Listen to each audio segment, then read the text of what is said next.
I can hear my husband and mother-in-law's voices in the distance. They belittled and disparaged the lunchbox shop I had cherished. I had endured my mother-in-law's harassment for 7 years, but was it right to be trampled on like this? Honestly, I had reached my limit.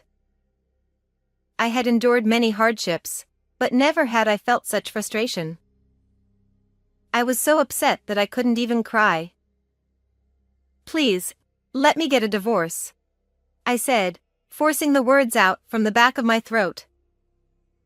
The next day, I started quietly preparing to leave, packing my belongings. Click. When I looked to see what it was, my husband's stepdaughter, Serena, was pointing her smartphone camera at me and laughing. Being divorced twice is so hilarious. Ha ha. Pathetic! You were probably dumped by your ex-husband too. Adding insult to injury, my husband chimed in. Just then, I heard the sound of a car outside. "It looks like my ride is here," I said, and everyone present looked puzzled. Outside, a luxury car with a chauffeur was waiting, and my husband, mother-in-law, and Serena were all taken aback. Ignoring their murmurs, the door quietly opened and out stepped a tall, handsome man who looked like a model. The moment Serena realized who he was, she screamed. Justin! He was a genuine model named Justin, about the same age as Serena. Amy and Jason just stared at him in disbelief, unable to grasp the situation. They couldn't believe such a big star was standing before them. Serena, covering her mouth and slightly excited, asked, "But why is Justin here?" I calmly and coolly responded, "My name is Nancy. I was divorced once, but I have now been remarried to my current husband, Jason, for 7 years. We are both working, with Jason employed as a company worker and me running a lunchbox shop. My shop is located just a little off the main street of the shopping district near the station. Welcome. How about a chicken lunchbox?" I had been selling lunchboxes at my shop, Nancy, and was calling out to customers that day as well. 7 years ago. Whether it was my voice or the smell of the lunchbox, Jason came into my shop. With his handsome face and tall, slender figure, he was the kind of man who could take your breath away. Outside, it was drizzling, and unlike the people hurrying past, he stood still, carefully looking at the lunchboxes displayed inside. He must have spent a good 10 minutes deciding. Excuse me. Can I have one chicken lunchbox, please? I remember how he looked embarrassed as he brought it to the register. After he paid, I put the lunchbox in a plastic bag and handed it to him. He then asked, Do you have some time after this? Maybe we could have a meal together. No, that would be inappropriate, I replied. Then, could I at least get your contact information? Of course, I refused that too, but he came back another day. So he continued buying a chicken lunchbox and making small talk before leaving. He'd mention things like how nice the weather was, how pretty the flowers outside were, or how delicious yesterday's fried chicken was. Through these repeated encounters, I gradually became attracted to him. We started sharing personal stories, and we discovered that both of us had been divorced before, which brought us closer together. Jason said, If you don't mind, would you go out with me? What? Actually, I fell in love with you at first sight when we met. He confessed. With that, our relationship quickly deepened, and it didn't take long for us to reach the goal of marriage.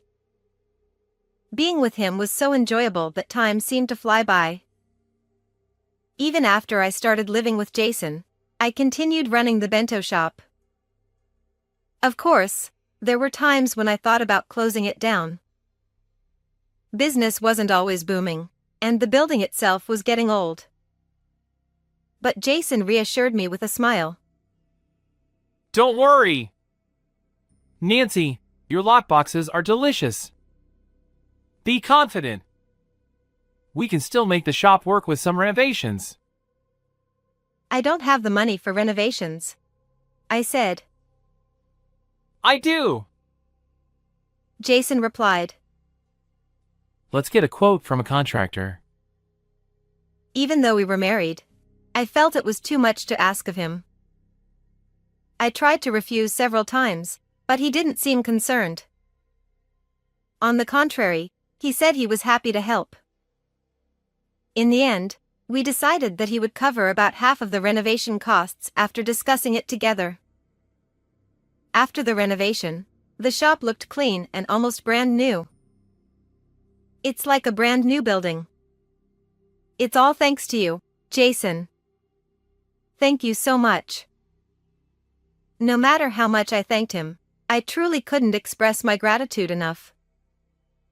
Interestingly, after the renovation, we had a constant stream of customers. Some even mistook it for a new shop. The change in the shop's atmosphere likely contributed to this. All right, let's keep this momentum going. Let's add some new items to the menu. I felt energized and enthusiastic, and every day felt fresh and exciting. Even a simple trip to the supermarket became a quest for new lunchbox ideas.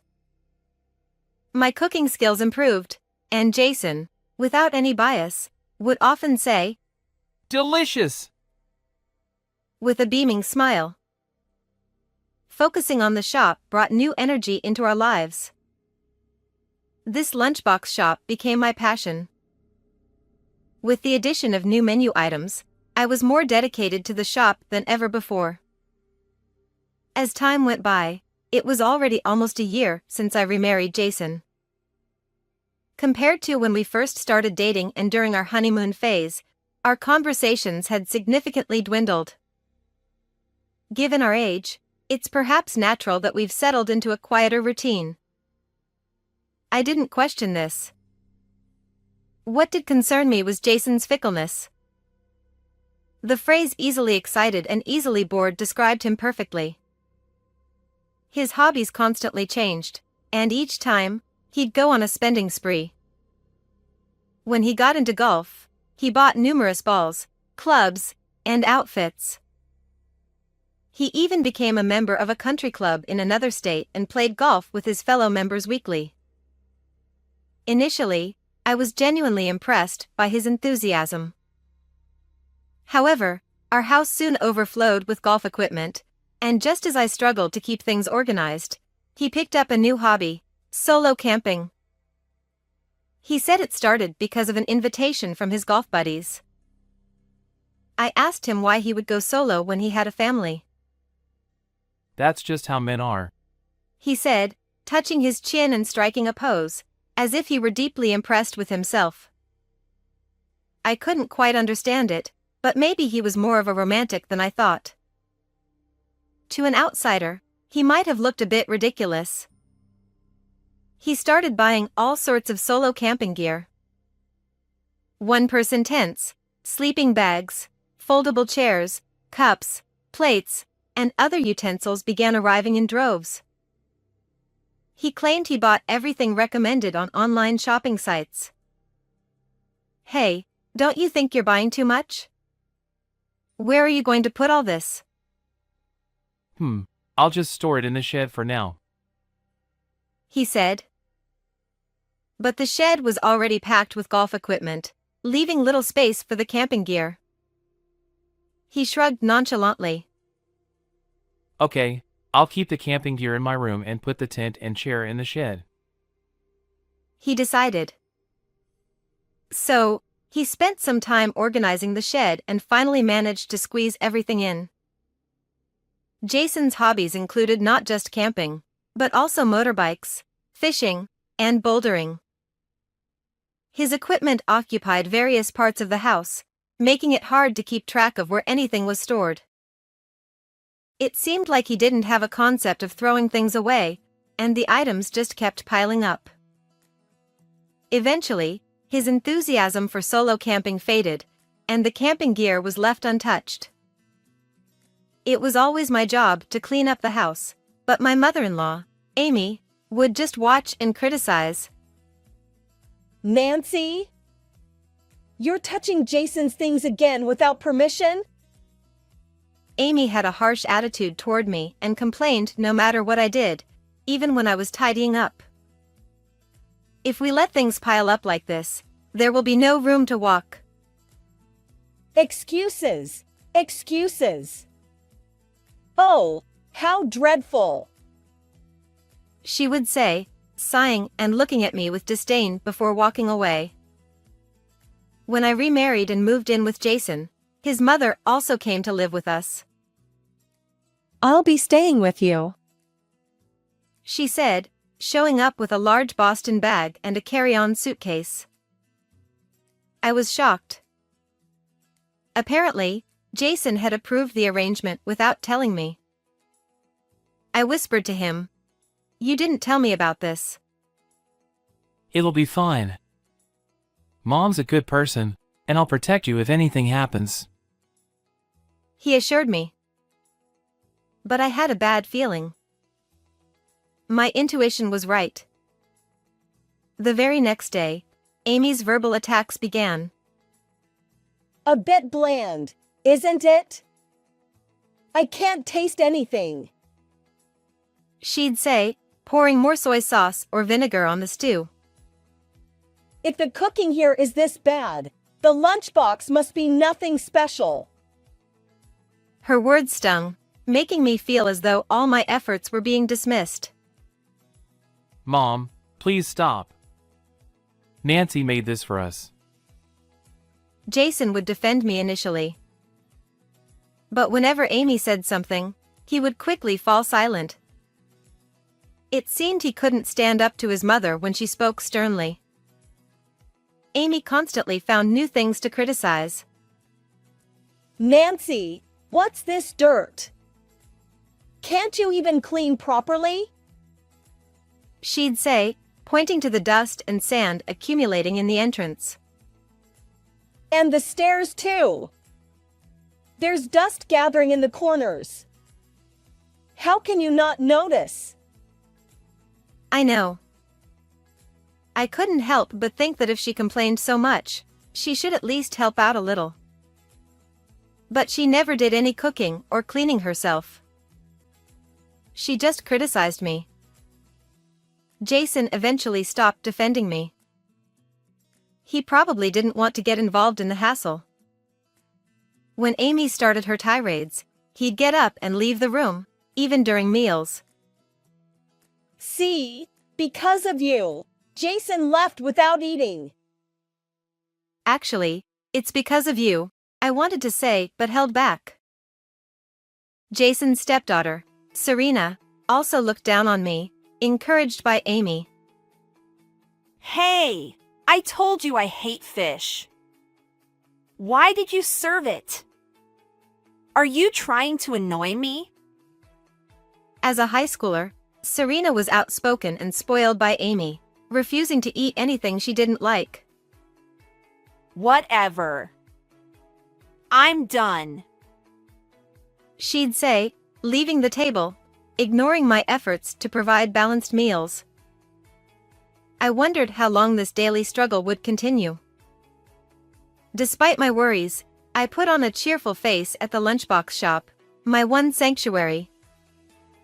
Since the lunchbox shop gained popularity, sales have increased, and we have acquired several large clients. This was unimaginable before the renovation.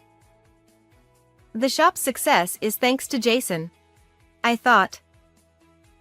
I tried everything I could, new seasonal menus, and smaller and healthier options for women. Still, Amy and Serena scoffed, making me feel frustrated. Even after 7 years of marriage, nothing changed. Despite the constant sarcasm, I developed a habit of letting their comments go in one ear and out the other. When I didn't react to their remarks, Amy and Serena seemed to lose interest and eventually stopped. Meanwhile, Jason started coming home late more frequently. I wondered what was going on, but the smell of perfume on his suits and shirts gave it away. It was a sweet, feminine scent, unlike anything Jason would wear. He must have another woman. A man who quickly loses interest in his hobbies likely does the same with relationships. Amid these troubled days, I returned home after a day at the lunchbox shop to find Jason making an unexpected demand. We're selling the lunchbox shop for cash. You should find a job that pays more, he declared. I was stunned, standing still with my eyes blinking in disbelief. What? Did you just say we're selling the shop? That's right! Get rid of that lunchbox shop that only poor people visit, he insisted. I had no idea what had brought this on. Soon, Amy joined in from behind, gleefully saying, That's right. It's embarrassing to run a lunchbox shop for commoners. Her eyes sparkled as if she thought it was a brilliant idea, but I could sense nothing but malice. Why do we need to sell my shop? We're not in financial trouble, I protested. I need the money right away, Jason responded. For what? I asked. Stop arguing and do as Jason says. How dare you talk back to him? Amy shouted. Really? If you sell the shop, can you buy me a bag? Serena chimed in, suddenly perking up. Serena, now a university student preparing for job hunting, seemed to have developed a taste for branded goods recently. I won't sell the shop. No way. I protested, but my words fell on deaf ears. Jason declared. The shop is under my name anyway. Don't pretend you've forgotten. His words shocked me. During the renovations, we changed the ownership to his name, thinking it would be beneficial in the future. I had trusted Jason completely. I never imagined it would backfire like this. Their voices seemed to grow distant as they argued. My precious lunchbox shop was being taken away, ridiculed, and belittled. For 7 years, I endured everything Amy said, but now, to be trampled on like this? I had faced many hardships, but nothing had ever felt so painful. I was so angry I couldn't even cry. I want a divorce, I said, my voice barely a whisper from deep within my throat. The next day, I began quietly packing my things. I filled a suitcase and several boxes with clothes and personal items. I even packed the mug I used. Click. I heard the sound of a camera shutter. When I looked up, Serena was aiming her camera at me, laughing. Divorced twice? That's hilarious, she mocked. Miserable, are you? Got dumped by your first husband too, huh? Jason added, twisting the knife. At that moment, he reminded me of his mother. I supposed it was natural, given they were related. Amy was humming happily. As I finished packing and carried my things to the entrance, I heard a car pulling up outside. It looks like my ride is here, I said. Everyone looked puzzled as I opened the door and stepped outside with my luggage. A chauffeur-driven luxury car was parked outside, leaving Jason, Amy, and Serena stunned. Amy asked, What's with this car? Jason added, A luxury car? Why? Serena noticed someone stepping out of the car, and exclaimed, Hey! Someone's getting out! Ignoring their murmurs, I watched as the car door opened. Out stepped a tall, handsome young man, looking like a model. The moment Serena recognized him, she screamed. Justin! The young man, Justin, was a bona fide model, not just in America but globally. He was a national heartthrob, starring in hit dramas and movies. His roles ranged from charming high school boys to enigmatic villains, earning him a reputation as a genius actor. Amy and Jason stared at him, failing to comprehend who he was. They couldn't believe such a big star was in front of them. Serena, covering her mouth in excitement, asked, But why is Justin here? Calmly and composed, I replied, He's my son.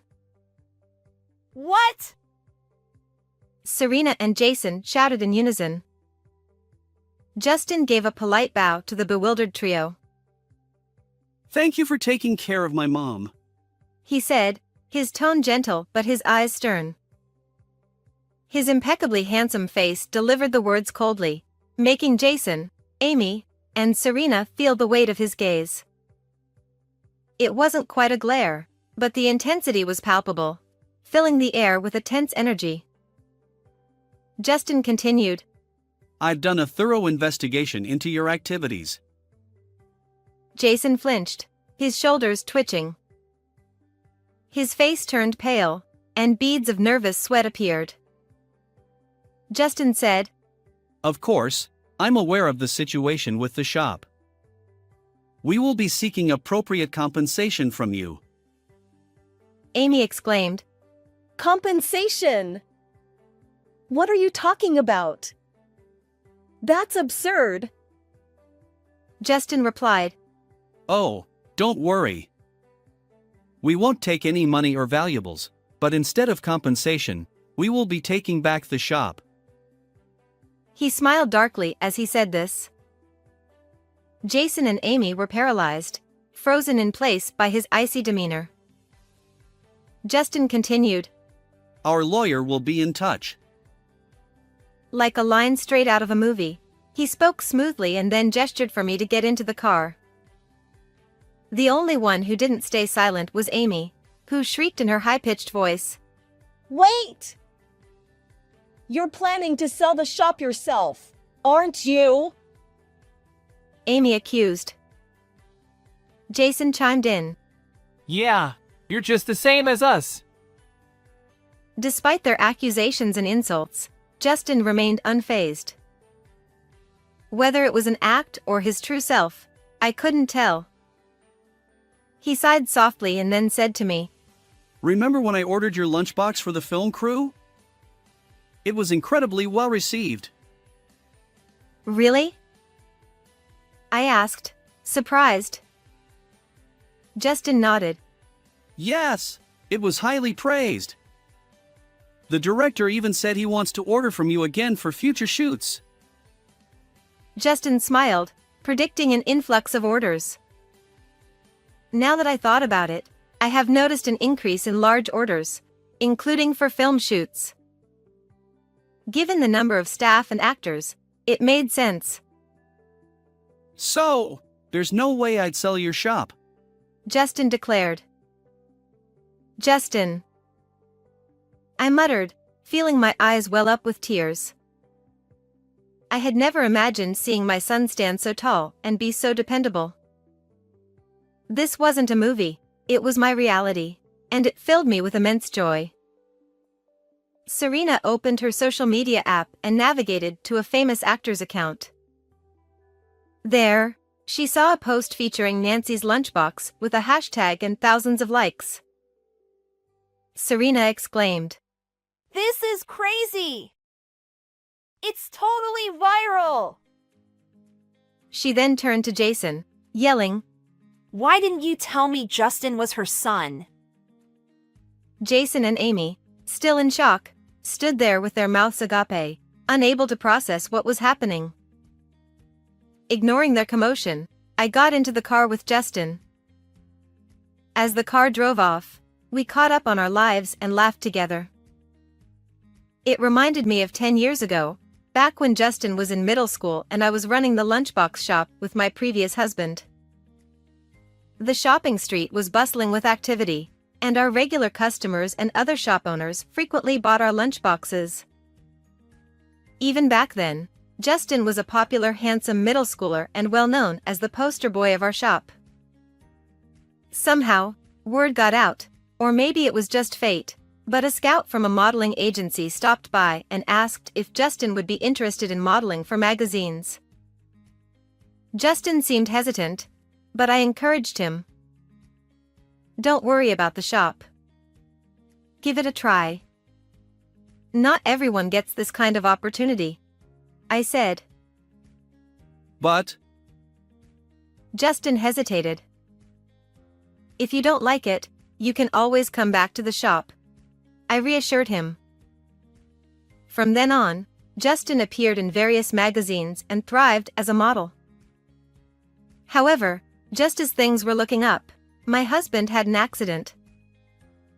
On his way back from delivering lunchboxes, he made a detour to buy some extra ingredients and collided with a large truck.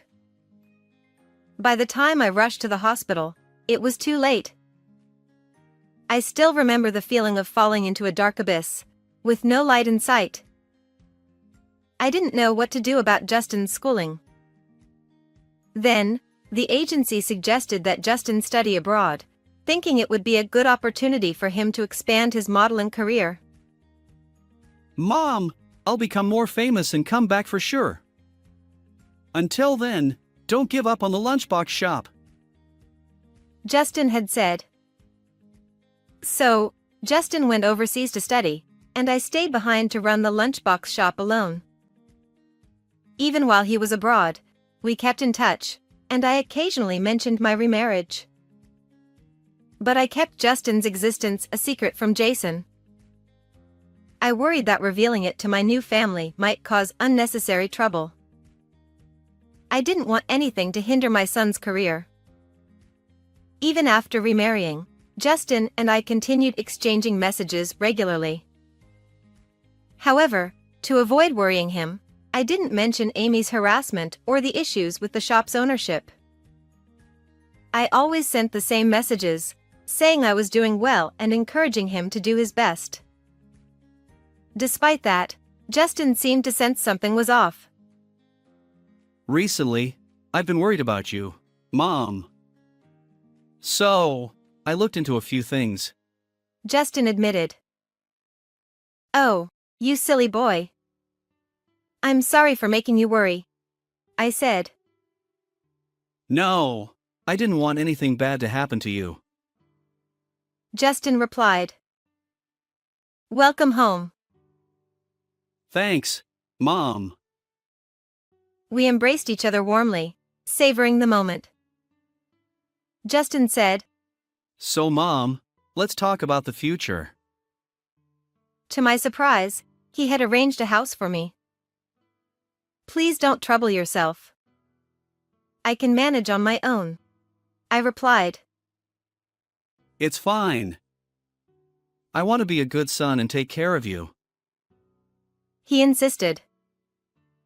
The house was within walking distance of the lunchbox shop, fully furnished with all the appliances and utensils I could need. It was the epitome of comfort and convenience. I was so moved and grateful that I almost cried. Thank you for such a wonderful home. I'll cherish it, I said.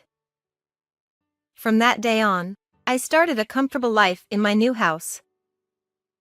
Justin quickly hired a lawyer to settle things with Jason. He planned to reclaim the rights to the shop and seek alimony for Jason's infidelity. Additionally, he intended to demand compensation from my mother-in-law for the mental distress she had caused me. However, what the lawyer discovered was even more shocking. Jason was currently involved in disputes with multiple women, at least 4 besides myself.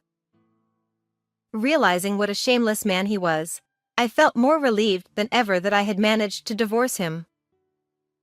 I also heard from the lawyer that Amy and Serena have become reclusive.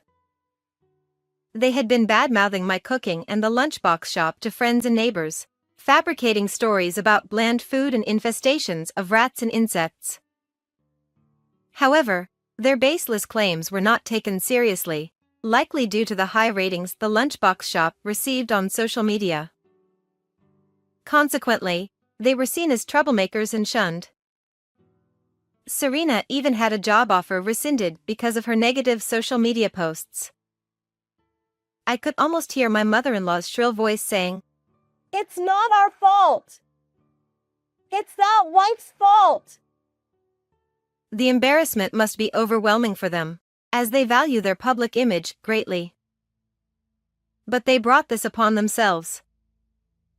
As for me, I've continued running the lunchbox shop post-divorce and my days are fulfilling. Thanks to Justin, I regained the rights to the shop. When I received this good news, I was so thrilled I jumped up 30 centimeters. He also introduced the shop to his actor friends and directors, leading to a TV feature. This increased our popularity, attracting customers from far and wide. On weekends, our lunchboxes sell out quickly. I hired more staff to handle the increased demand, turning the shop into a bustling enterprise. Although we face occasional mistakes and issues, I am immensely grateful for our success. People often ask why the shop is named Nancy. Justin was curious about this too. The answer is simple. Justin's father said he loved my smile and named the shop after me, making me the poster girl. Hearing this, Justin, our customers, and employees all respond with an enlightened I see. This shop was never just my endeavor, it has always been a joint effort. And now, with Justin and the employees, it's even more so. The busy shop is filled with a variety of lunchboxes, from staple items to trendy new ones. Welcome. How about a hearty chicken lunchbox? It reads a sign promoting our #1 seller. A young man near the sign picks up a chicken lunchbox and brings it to the register. Thank you, I say as I make it a point to stand at the counter and serve customers alongside my team. Today, the lunchbox shop Nancy is as bustling as ever.